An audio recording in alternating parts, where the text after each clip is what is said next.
They laughed at everything. They had such a good time. All right, you got something to live up to here. Do not stifle your laughter. Do not feel you need to. Just give it a good guffaw throughout the whole thing. I think you will find moments where that is thoroughly appropriate. I hope you enjoy the show. I think now Ida's ready to serve afternoon tea to the vicar and his wife.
Starts her exercises. She's lost to the world.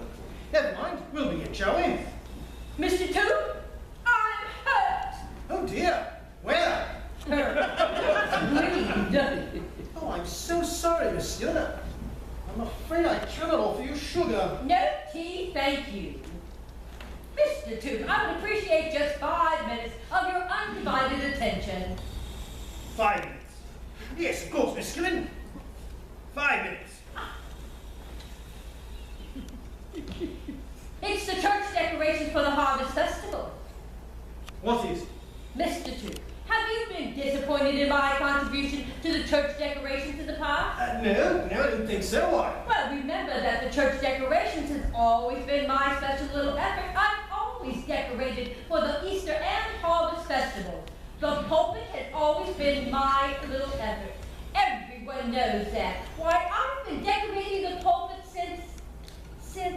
Since time immemorial, yes, I know. Not quite that long, Mr. Oh, no, of course not. Do go on. Well, this afternoon I went to the church and what did I find? The pulpit already had been decorated behind my back. Oh, no. Who would dare to do such a thing? No one would tell me, but I have my suspicions. Mr. Toot, I have no quarrel with you. You and I have always been friends, haven't we? Oh, yes.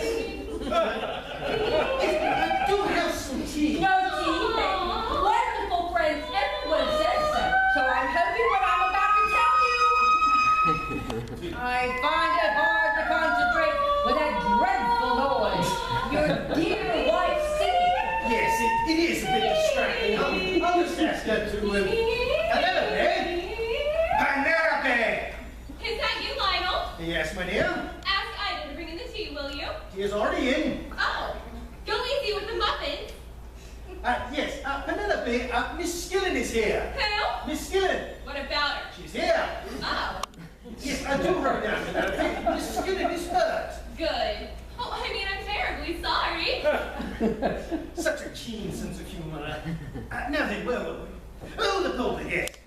Mr. Toot, I will come straight to the point. I believe the pulpit was decorated behind my back by Mrs. Toot. Oh dear, yes, most awful. Now, I have nothing against Mrs. Toot personally, but there are those who think it's not quite right for the vicar's wife to be seen in the village wearing trousers, even in these times. And I must say, we have to remember that she was an actress, an American actress, before she married you. Yes.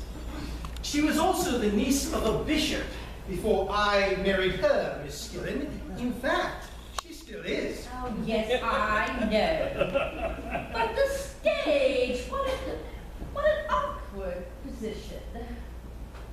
Miss Skillen. You must forgive me, Miss Skillen, for I'm straight from the bath. Oh, yes, Mrs. Toot, one does get so dirty decorating the church, doesn't one? Quite. Well, now, who has been mother? Mother? I mean, who has poured the tea? I'm simply dying for a cup, but I'm frightfully superstitious. You know, the English say that if two people should pour from the same pot, it's a sign of a row. Really? Or that one of the pourers is going to have a baby. And we don't want one yet, do we, Lionel? Penelope, please! And I'm sure Miss Skillen doesn't. I pour. Now, darling, do you think Mr. What's his name will mind? Mr. Who? Penelope, you You really... know your friend who's coming to take the service for you tomorrow. Oh, you mean Mr. Humphrey? Yes, Mr. Humphrey. Mr. Humphrey is not a friend of mine, Penelope. In fact, I've never even met the man. Well, do you think he'll mind? Will he mind what? I'm afraid, darling, we ran rather short of chrysanthemums, and the pulpit is mostly decorated with leeks and turnips. Miss Skillen, more tea? No tea, thank you. What have I done wrong now? Penelope? It's no use pretending I haven't erred and strayed. The air simply charged with righteous indignation. Now will you run on like a good little boy? So Miss Skillen and I can let our back hair down and claw each other's eyes out. Mrs. Toot, I did not come to see you. I merely wish to have a little talk with the vicar. It is a most exasperating fact, Miss Skillen, that after every one of your little talks with my husband, he and I have one hell of a row. Now, Penelope, I'm sure Miss Skillen means well. She's known the villagers longer than you have. She hears more of their gossip than you do. I'll say she does. Mr. Toot, I will not stay here and be insulted. Mrs. Toot, you have been in this village for nearly a year now, and I've done nothing but try to befriend you. Of course, it must be my fault. But the fact remains, Miss Skillen, that every time we meet, I'm seized with the desire to leap on the village green, tear off all my clothes, and dance the hula hula. We may be shocked, but I can tell you we wouldn't be surprised. What was it this time? The soldier in the jeep? No, Penelope, it was not.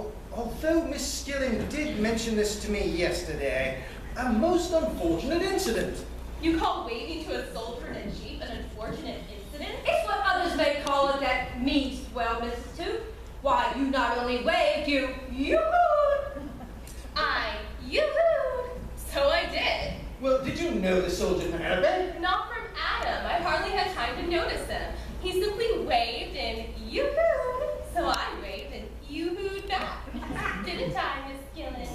Well, it's hardly the sort of behavior befitting our vicar's wife, surely. Darling, there are times where I forget that I'm the vicar's wife and behave like an ordinary human being. I resent that. If we are going to have a row, we're not going to do it in front of Miss Skillen. You need not worry about me, Mrs. Toot. I'm leaving. I'm so sorry that my good intentions have been so misunderstood. Goodbye, Mr. Toot. Now, Miss Skillen. Now, you don't need to say a word, because I know that I can find it in my heart to forgive and forgive. I think I'm rather broad-minded. I'm sure you are, Miss Skillen. Understood. Walk you through, I see. Never mind, I think I'm quite capable of mounting by myself. Ida! Yes, You can take the tea away, Ida. oh, yes.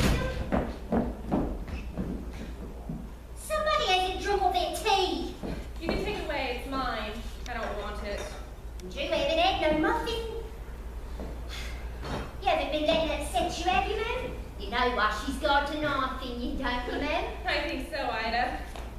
So does everybody. Well, I say this, she tried hard enough, but if she had landed him, it would have been God help him. Penelope, I'm ashamed. Ashamed. I knew it, I knew it. Off we go. Ooh, one day I'll strangle that woman. What did she actually come up about? I never did find out. Well, it seems that you decorated the pulpit for the Harvest Festival. What about it? Well, the pulpit has always been Miss Skillen's territory. Oh, darling, I didn't do it purposely, I swear. But that old cow will never believe it. Penelope, I must ask you to moderate your language. You know, a woman in your position must behave with a certain decorum. You mean I should act the vicar's wife a little more? Not act, but be the vicar's wife. That is the trouble, Penelope. Can't you forget that you have been an actress and simply behave as befits the niece of a bishop? And just how was that? The only other bishop's niece I know is in the chorus. I believe you're deliberately trying to pervert me, eh? May I ask you one question? Is it really necessary to go about the village wearing trousers? Why on earth shouldn't I? They're comfortable, serviceable, and they're economical. That may well be, but as Miss Skillen... Darling, a woman with a bottom like hers could say anything. Penelope! She's only livid because she can't wear them. I'm not going to stand here and listen to this vulgarity. And another thing... Lisa, it's Willie Briggs from the farm. He's waiting at the back door. Yes, I'll see him immediately. Penelope, may I suggest that you go upstairs and put on some clothes? I'd rather people saw you in trousers than without them.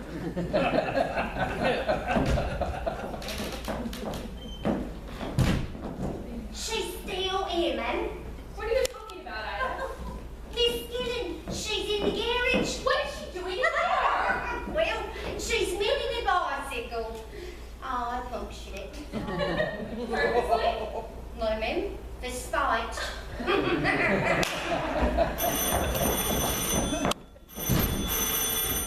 Hello, hello. This is the vicarage. Mrs. Duke speaking. Who? Uncle Dudley, how lovely. Where are you speaking from? Badcaster? What on earth are you doing there? Coming on here? Oh, well, of course, we should be delighted. Tomorrow, why not tonight?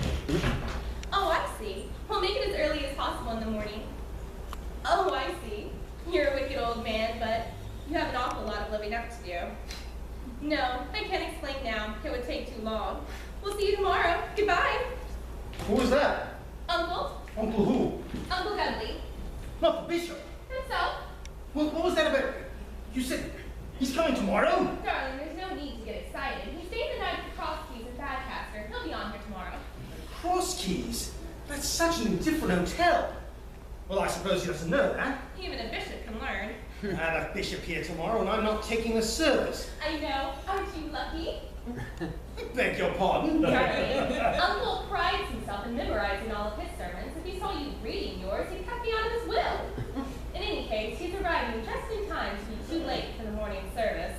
Extraordinary. No, human. Can we get anything decent in for Uncle to drink? All we have at the moment is a bottle of very bad cooking sherry. Well, what shall we get? Anything you can. Use your sex appeal. Uncle is very broad-minded. Yes, I'll get what I can. Oh dear, I wonder if I should go now. Go where? To Wolfhampton. The Glee singers are giving a concert at the American Air Base, and the young Briggs called to tell me that their pianist is taken ill and to ask if I'd fill in for them. Well, why shouldn't you? Well, what with a bishop coming tomorrow, and as I've never met the man, There's no need for you to prepare yourself. Go and have a lovely time. I should hardly call playing that piano for the Glee singers having a lovely time. Still, I suppose I must. Briggs is waiting. You'll be back late. Oh, I shouldn't think so, but Briggs said something about a supper after the concert. I believe that's a major feature of this evening. Please, sir. Willie Briggs says, will you hurry, sir? Time's getting on. Yes, I'll be like that. You won't be too lonely, will you, darling? Good heavens, no. Why should I be? Yes. Well, good night, Penelope. Oh, you will go upstairs and put on some clothes, won't you? You're right, Ida.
inner tube. I'm sure he'd be delighted. But he's out. Out where? Out! How about Mrs. Toop? Well, she's upstairs. She'll be down in a minute. In that case, I'm not staying. Oh, Good afternoon. good afternoon. Good afternoon. Excuse me, are you Mrs. No, are you the vicar's wife? No, I am not. Good. Well, I mean, it doesn't really matter what I mean, I guess. Do you want to see Mrs. Toop? Mrs. Toop, the vicar's wife. Do you want to see her? Well, I really don't know. Indeed. Yes, as a matter of fact, I'm trying to find a young lady. Oh, is it a special one or with anything? What? A special one, a very special one. Very old friend of mine. Well, why don't you come to the vicarage? There are no young ladies here. Huh? Well, I might not be what you call a lady. I've got your feelings. That's enough, Ida. Say, haven't I seen you before, young man? Your face looks familiar. Seen me before? Yes, I have a good memory for faces. I think I have seen you. Well, I've had it a long time. Penelope! Clarence! Sweetheart! Darling, what are you doing here? Looking for you! Oh, Mrs. Gillen. Oh, Miss Gillen. Oh, the vicar is out. I'm afraid he won't be back until rather late. I will let him know that you called again, and that you will no doubt call again very early in the morning. I think that will be all, Miss Gillen.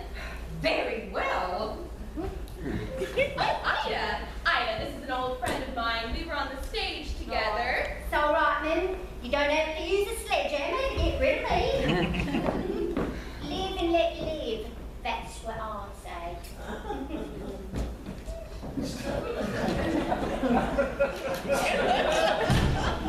Well, you certainly got rid of them in a hurry. Weren't you abrupt with the campfire girl? Miss Gillen, every time I see that woman, my temperature rises and I break another record.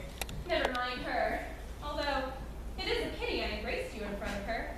Why? She won't sleep until she's told my husband. Your husband? I say, you're not Miss Boopadoop, are you? Toot, darling, toot. Don't make it worse than it already is. But you're not, are you? I am, and have been for nearly a year now. But why? What do you mean, why? Well, you a vicar's wife. The last time I saw you, you were a young actress just bursting with ambition. And now you're here, living in England? A married old hag? No, not yet. There's no mystery about it, Clyde. Lionel and I knew each other here in England when our parents were friends, and my family moved to America. 18 months ago, I came back to the USO. We met again, fell in love, and here I am. But your career? Know that. My acting isn't what you would call brilliant, now is it? Oh, I don't know. Not too bad. Are you happy here? Perfectly, although sometimes I lose my sense of humor and want to scream the place down. I bet you do. But what about you? What are you doing here? And in uniform? Oh, can I get you some tea? Oh, no thanks. I'm afraid I can't offer anything else except cooking sherry.